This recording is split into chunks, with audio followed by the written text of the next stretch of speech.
ولایت قیمت مانگتی ہے. ولایت آسان نہیں ہے. ولایت آسان ہوتی تو میں نے کہا نا مدینہ میں ہزاروں لوگ تھے. کیوں نہیں ہوا؟ کیونکہ قیمت دے نہیں پائے. قیمت کیا ہے؟ اور قیمت سب سے پہلی کیا ہے؟ مال، اولاد اور اپنی جان. یہ تین چیزیں ہیں جسے قرآن کہہ رہا ہے. یہ تین چیزیں انسان کو کامیاب بھی کر دیتی ہیں، یہ تین چیزیں انسان کو برباد بھی کر دیتی ہیں. یا انسان کو مال برباد کر دیتا ہے، مال کی محبت، پیسے کی محبت، دولت کی محبت گمراہ کر دیتی ہے، انسان غلط چلا جاتا ہے. اولاد مجبور کر دیتی ہے انسان کو حرام کمانے پر، پیٹ بھرنے پر، انسان کو کہاں سے کہاں لے جاتے. اور جان کیونکہ قیمتی ہے تو نکلنا نہیں چاہتی ہے، محبت ہے اسے دنیا سے، وہ دینا نہیں چاہتا کسی کو. تو یہی چیزیں اگر تو صراط مستقیم پر ڈل گئیں تو پھر انعمتا ساری نعمتیں تمہارے ہی طرف تمام ہو جائیں گی. لیکن اگر نہیں ہو پائیں تو پھر یہی تو تھا امام کے مقابلے میں. اور تھا کیا؟ کتنا امام نے عمر ابن سعد لعین کو موقع دیا، آ جاؤ آ جاؤ، مال چاہیے، جان کی بھی ضمانت. شہر رے کی حکومت کا جنون کہاں لے گیا؟ کیا ملا؟ وہ بھی نہیں ملا. اور ویسے بھی کیا ملتا امام کو چھوڑ کر؟ یہ تو انہوں نے ہمیں سمجھایا جو امام کے ساتھ تھے، کہ جب امام نے کہا کہ رات کو شمع گل کر دو، وہ کتنا امام کو با وفا پر اعتماد تھا. ہر دفعہ یہی کہا عباس شمع جلاؤ. پتا تھا کہ سب چلے جائیں، عباس نہیں جانے والا. یہ کمال ہے، ظریف نقطے ہیں جسے سمجھنا ہے ان چند دنوں کے اندر کہ ہم پہنچے کربلا. کب تک ہم کھڑے رہیں گے ایسے ہی سمجھیں گے؟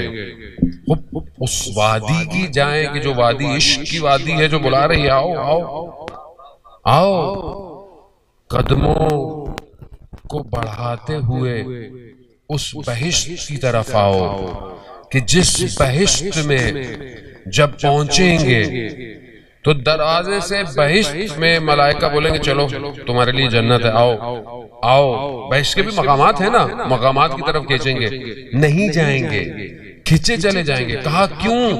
کیا ہوا؟ کہا ہماری جنت حسین ہے. یہ وہ سب سے اونچا مقام ہے جو اصحاب امام حسین کا مقام ہے. جنت کے اندر سب سے اونچا مقام اصحاب امام حسین کا ہے، اور ان میں بھی سب سے زیادہ حضرت عباس علمدار کا ہے. ان سب کے بھی مقامات ہیں، ان میں بھی سب سے. جنت کی نعمتیں حسرت کھائیں گی کہ ان کی طرف دیکھا جائے، مگر نہیں دیکھیں گے، صرف اس وجہ اللہ کو دیکھتے رہیں گے. خوب ظاہر ہے یہ آسان تو نہیں ہے جو لوگ اس مقام پہ پہنچ گئے. ہمیں بھی ظاہر ہے پہنچنا ہے تاریخ سے. پروردگار نے اپنے اس ہدایت کے لیے اپنے بندوں کو مختص کیا. جنگ یہی ہے، یہ جو اختلاف ہے، یہ جو مشکلات ہیں، یہ پوری تاریخ میں انسانیت کی یہی تو جنگ ہے. اللہ نے اپنے بندے بھیجے ہیں، بندے اپنے بندے بھیج رہے ہیں. یہی مشکل ہے ساری. اسی مشکل نے ہی انسانیت کو آج اتنی دور کھڑا کر دیا. اگر خدا کی بات مانی ہوتی تو کبھی کوئی انسانیت میں یہ مشکل نہیں. یہ وبا، یہ پینڈیمک، یہ وائرس، یہ کرونا، یہ اکنومیکل مشکلات، یہ بارڈر کی مشکلات، یہ زمینی مشکلات، یہ سب ختم ہو جاتی ہیں اگر اللہ کے نمائندے کو مان لیتے. کیوں؟ کیونکہ اللہ جانتا ہے کہ مجھے بندوں کی ہدایت کیسے کرنی ہے. خدا جانتا ہے، خدا خالق ہے، خدا جانتا ہے میرے بندے کو کس چیز کی ضرورت ہے. اسی لیے جب اس نے انبیاء کو بھیجا، قرآن کی آیت ہے سورہ جمعہ میں، آپ ماشاءاللہ پڑھتے رہتے ہیں، پروردگار کہتا ہے وَيُزَكِّيهِمْ، یہ جو نبی آئیں گے کیا کرتے ہیں؟ تمہارا تزکیہ کرے، تمہیں پاک کرے۔ یار پروردگار کیسی پاکی، نہاتے تو ہیں، سب کچھ کرتے ہیں، نہیں کہا دنیا کی کوئی چیز تمہارے نفس کو پاک نہیں کر سکتی، تمہارے اندر کی برائیوں کو اسکین نہیں کر سکتی، بکس کتنا ہے، کینہ کتنا ہے، غیبت کتنی کرتا ہے، روح کتنی بیمار ہے، سوائے میرے نمائندوں کے۔ ہم نے بھیجا اس کے لیے تمہیں تزکیہ کریں، پاک کریں۔ اس لیے عزیزان محترم پروردگار نے اپنے نمائندوں کو اتارا۔ اب اپنے ہر دور میں دیکھا جتنے بھی لوگ ظاہری طور پر نمائندے آئے یا جو بھی جنہوں نے ظاہری طور پر کیا، وہ سب اللہ کے نمائندوں کے محتاج تھے۔ سب جس دور میں بھی آئے، جہاں پہ بھی آئے، انہی کی طرف رجوع کیا۔ کیوں؟ کیونکہ ہدایت اسی طرف تھی۔ خدا نے اپنے گھر میں جب مولا کو اتارا ہے، آپ جانتے ہیں کہ کعبہ اس جگہ پر ہے جہاں سے دنیا بچھنا شروع ہوئی ہے۔ یعنی دنیا پانی تھا یہ پورا گولا جولا، یہ جو دنیا کھچی ہے یہ اس نقطے سے کھچی ہے جہاں خانہ کعبہ ہے۔ 25 زکات کو جو ہم دہو الارض مناتے ہیں، روزہ رکھنا ثواب ہے، عبادت کرنا نماز، کیا ہے؟ زمین اس دن کھچی تھی اس نقطے سے، اسی جگہ پر خانہ کعبہ خدا نے بنایا ہے، اللہ کا گھر۔ اسی نقطے کے اوپر پروردگار نے اس بے کے نقطے کو اتارا ہے۔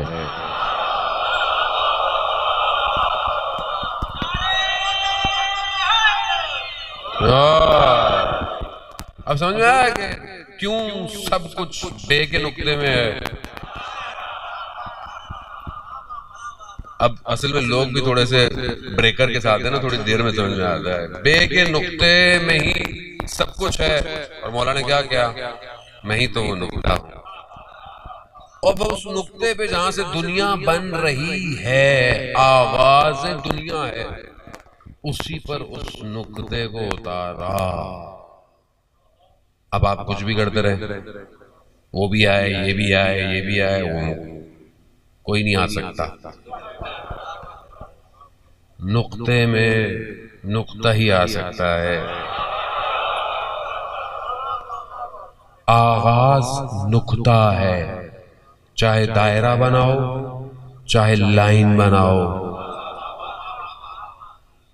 ماننا پڑے گا۔ نہیں مانو گے تو پھر ہر جگہ پھنس جاؤ گے، اور پھر ہماری مجلسوں کے نقطے تمہیں یاد آئیں گے کہ مولانا کیا نقطے بیان کرتے تھے۔ تو یہ کیوں؟ کیونکہ خدا جانتا ہے، خدا جانتا ہے، خدا بہتر جانتا ہے کہ کس کو بھیجنا ہے۔